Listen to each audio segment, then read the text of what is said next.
KTAN News, this is Montana This Morning. Well, welcome back to downtown Bozeman. Give Big Gallatin Valley 2023. I'm Chet Lehman. We're running the mill with cancer support community. We're going to talk about all of that coming up right here on Montana This Morning.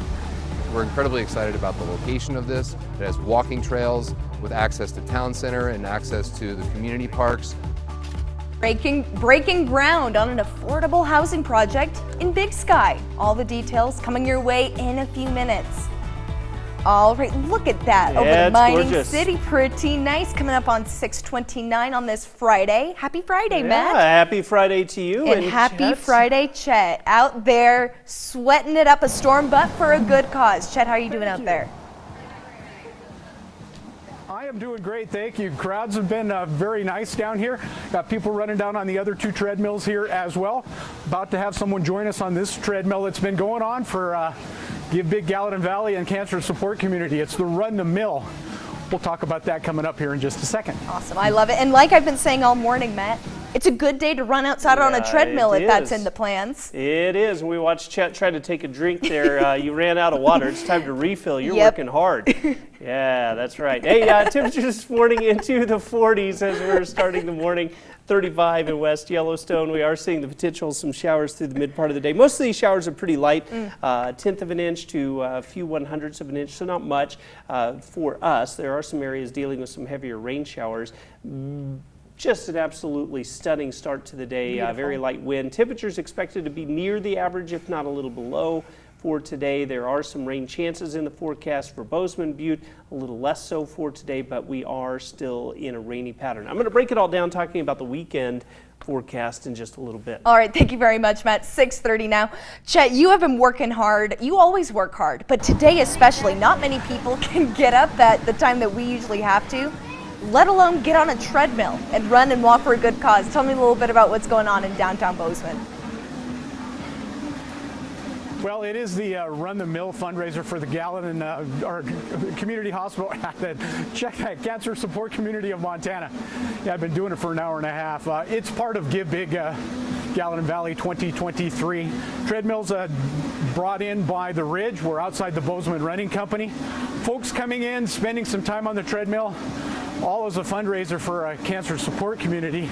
There are 249 other nonprofits participating in Give Big this year. That runs for about another 11 and a half hours. GiveBigGV.org. You can go and pick out a couple of your favorites and donate to them. Nonprofits have struggled coming out of the pandemic. Struggled like a 57-year-old news anchor trying to run on a treadmill for 2 hours. But that's what we're doing down here. We're going to keep at it till 7 o'clock. I'm going to send it back to you, Jane and Matt. All right, Chet, thank you very much. I think you are doing absolutely fantastic. If you're wondering, throughout the show, you can see Chet in the corner. We'll have the Chet Cam going all morning long. But our top story this half hour, anyone looking for a new place to live in our area knows it's tough to find affordable housing. Well, some good news. More options are coming to Big Sky as early as next ski season. MTN's Kristen Merkel was at the groundbreaking ceremony for the new Riverview development.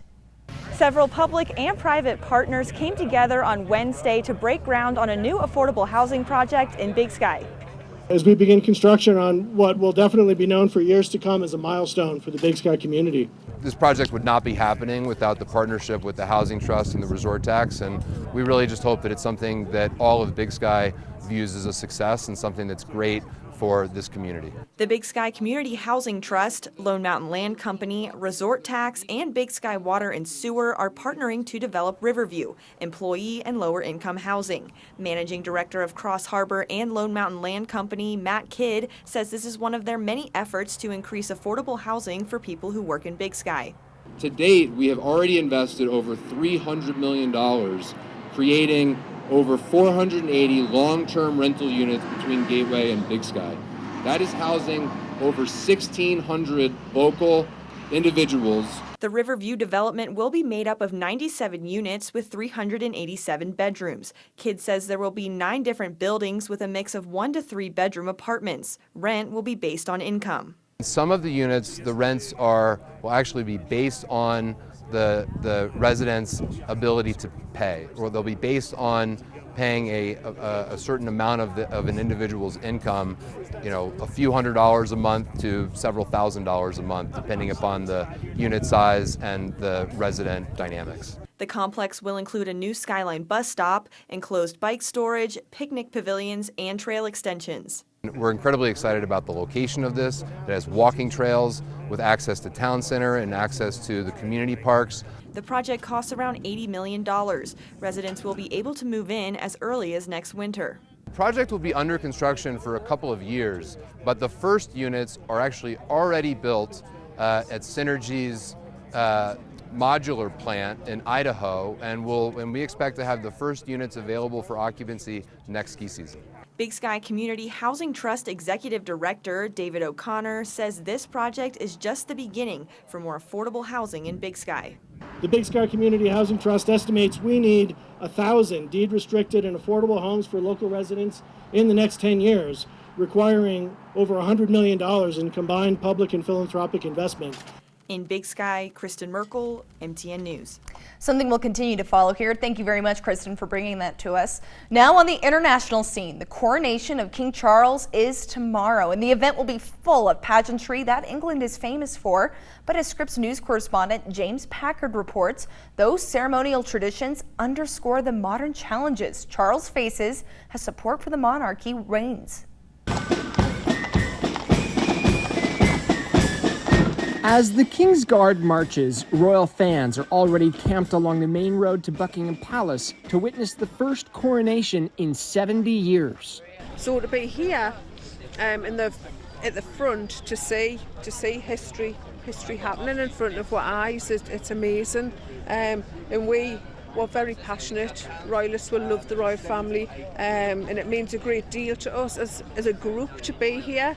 Hundreds of thousands of people from the UK and around the world are expected to come to London for Saturday's coronation of King Charles. Visitors are swarming London's gift shops looking for souvenirs to commemorate the event. You know, I had to get one of these booklets because I don't think this is ever going to happen again in my lifetime, so it's fun being part of the history. Organizers say the coronation will be an economic boost to the country, but it comes as Britain deals with double-digit inflation, and taxpayers are funding the pageantry. Some reports estimate the cost could top $125 million. Is it fair that there is so much attention and resource being put into a massive coronation celebration when people are in record numbers having to rely upon food banks, are facing poverty on an unbelievable scale? Charles has said he plans to slim down the monarchy, and the coronation reflects that. The ceremony will be shorter, there will be fewer guests in the audience, and the procession after the ceremony will be shorter than Queen Elizabeth's coronation. For the first time, Hindu, Buddhist, Sikh, Muslim, and Jewish religious leaders will have a role in the coronation. But some in Britain's increasingly diverse society question whether a 74-year-old white man truly represents them. If that isn't the biggest celebration of white supremacy, then I can't think of what is, especially when you think about the links, the pageantry, the jewels and all this stuff, right? King Charles also faces a generation gap in support for the monarchy. A recent YouGov BBC poll found just 32% of 18 to 24-year-olds believe the monarchy should continue, compared to 78% of people over 65. The royals are hoping Prince William can help change that. James Packard, Scripps News, Washington. Really interesting stuff there. 6:37, science is all around us, and MTN's Jolie Salee takes us out and about to a local spot that will surely amaze and inspire some of you. Anyone can become a scientist for the day here at the Montana Science Center. See what you can discover right here in Bozeman with hands-on, engaging experiments. What is your favorite thing that you've done today, Anna? Making shadows. Warren Hansen has been taking his daughter Anna to the Montana Science Center for about a year.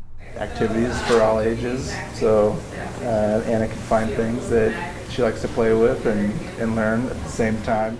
Through educational exhibits including craft tables, a bubble wall, an aquarium, lights, lasers, sounds, and more. How come it's moving?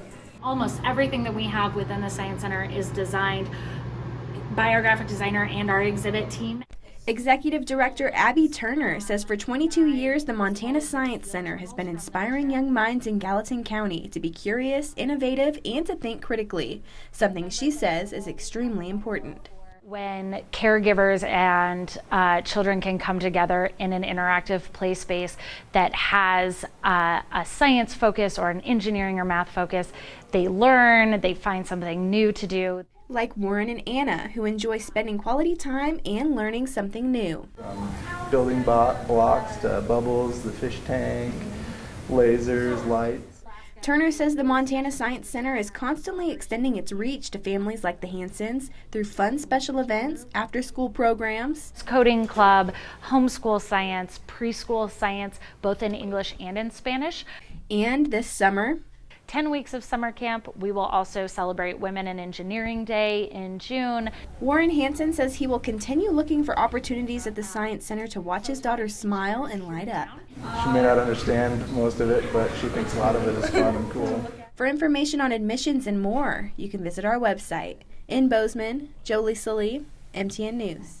I just love that. Thank you very much, Jolie, for bringing that to us. Well, I don't know about any of you, but Chet down there, he's making me want to go do a lap maybe. I'll take a lap around the studio, but when we come back, Mother's Day is coming up. If you didn't know, here's your warning now. And if you want to maybe save a couple bucks, we have some tips for you, but just don't tell your mom.